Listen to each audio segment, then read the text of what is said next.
Day 611, 22 for 22. Good morning. I hope this finds you well. Please stay in your fight and do not quit. All right, so it's Red Friday. Please remember everyone deployed. We've got people everywhere. And Syria just dusted up, so that puts our guys that were pulled back a little bit in a little bit of danger. Also had the airborne drop that went wrong. You know, combat's not the only place you're not safe when you're doing our job. Good morning, sweetheart. How are you?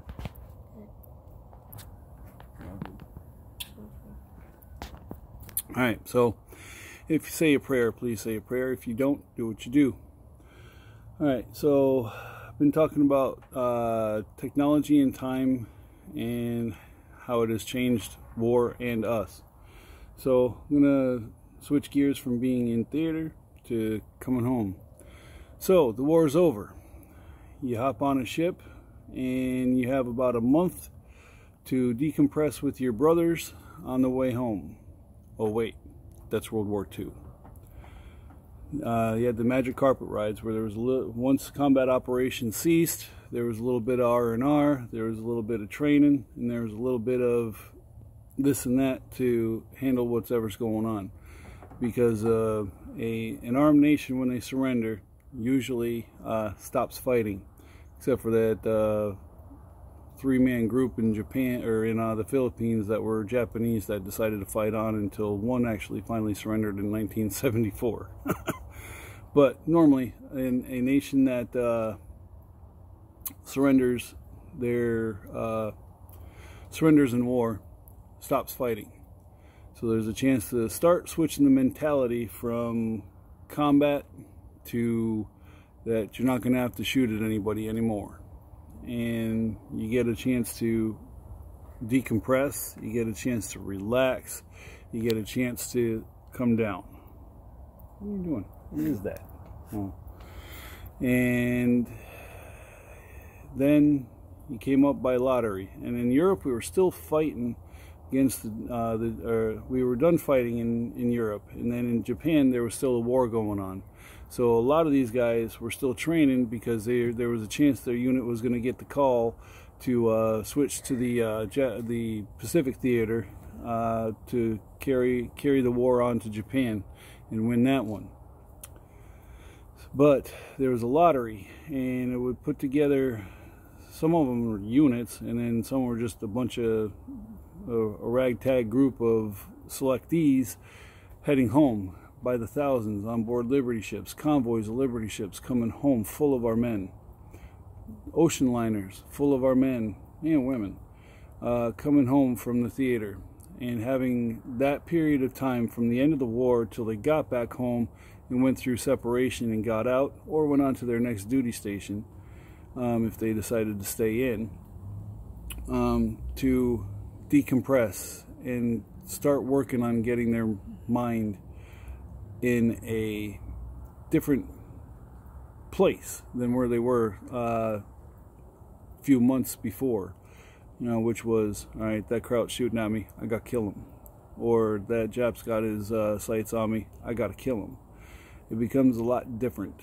You're starting to be able to relax. Like I said before, the training and experience doesn't let you shut it off completely, but you get a chance to, it's done, it's over. Now, what we're currently in seems to be an endless cycle of war and peacekeeping.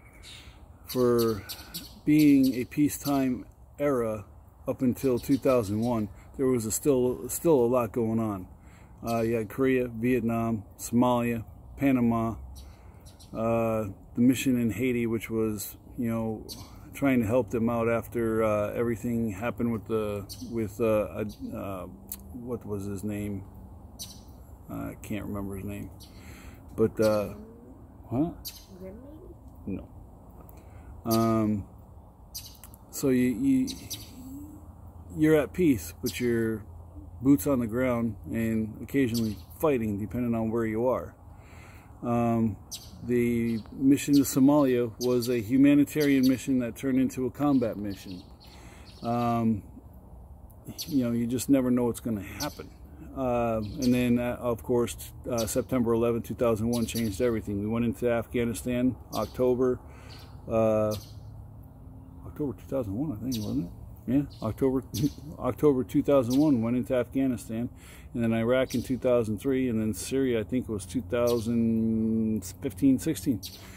So there's a continuous operations tempo that is sustainable. We've done it. But in an undeclared war, there's no end to the war. So you have people, special operations especially, going on 6, 7, 8, 9, 10 combat deployments over their career.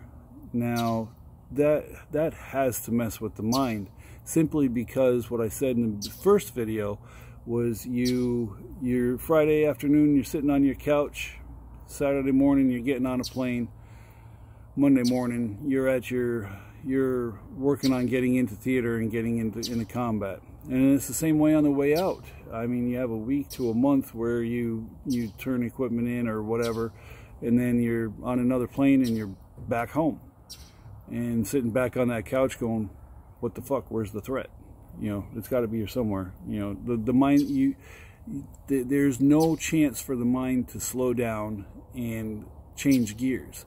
It takes a while. And then as soon as you're back home, you get your deployment leave, where you're starting to be able to decompress, and then it's right back into the training cycle when you get back, because you got to prepare for that next deployment, or especially with everybody just about now being a division, a QRF, for the lack of a better word, division ready force. Everybody's got one now, so the mindset is never allowed to relax.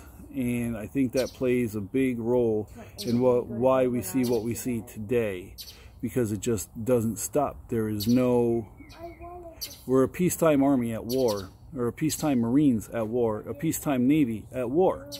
I mean, and I'll get into the civilian side of it in the next video. But there's just, it's trained for war, but everything else around you is geared for peace. Is that a Mary? Yep, that's a Mary. Can't see you. It's dark. Ghostly image, but it's her. Anyway, you're supposed to be able to switch the gears, but there's really no switching of gears, because once you're back, you still got to hop back into that training cycle and get ready to go again.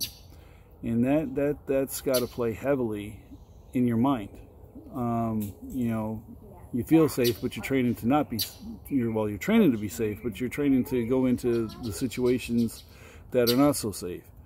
You know, and then throw in family life. You got a family that's wondering when you're going and when you're going to be back. Any issues with that are going to be exacerbated by, one, you being gone, and two, the training that you're going under, because you're not home all the time again. You know, it's a thankless job. It's worth it to me. I didn't get to go, but it was worth it to me to do it, and I would do it again.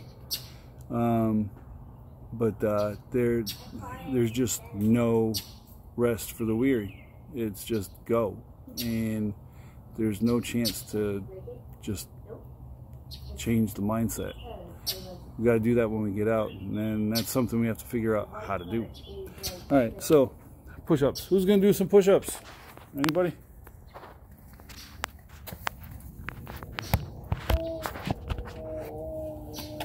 You can do some? Go this way. Alright, because me and Dad are going to push. Alright, let's go. We gotta go. It's 8 minutes already. Oh. Ready, set, go. Yay! 1, 2, 3, 4, 5, 6, 7, 8, 9, 10, 11, 12, 13, 14, 15. Good job. 17, 18, 19, 20, 21, 22. 1 for the airborne ranger in the sky. 1 for the infantry. 1 for the fallen. Good. Excellent job there, Boo.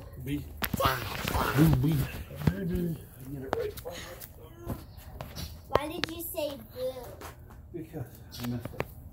I'm entitled to one mistake a day. There it is. Boom, boom, boom. All right, give me the. Hey, get back here. Really hurts my back. I'm sorry. All right, so we got a nice view of the sky from the looks of that, or up his nose. So anyway, I have the YouTube channel, that_pushup_guy tough. Please like, subscribe, hit the notification bell, leave a comment in the video. My Facebook page, Jim Tough. About 20 Facebook veterans groups. If you would like to share, and I wish more people would, and you can't share it from the group, come to my page, share from there. Once again, that's Jim Tough.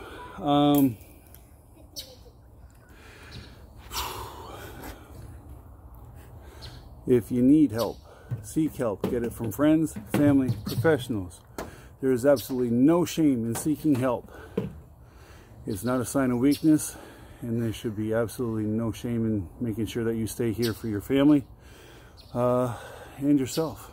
There's a lot to live for. Just gotta dig for it and find it if it's buried.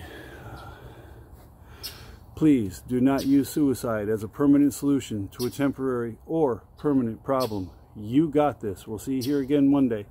Here, get everybody over here. Come on. Lean in a little bit. James, right here. Mary, stand. Mary, right. Oops, sorry. Come forward a little. right behind James. All right. 1, 2, 3. Tough out. Good job, ladies and gents. Go ahead.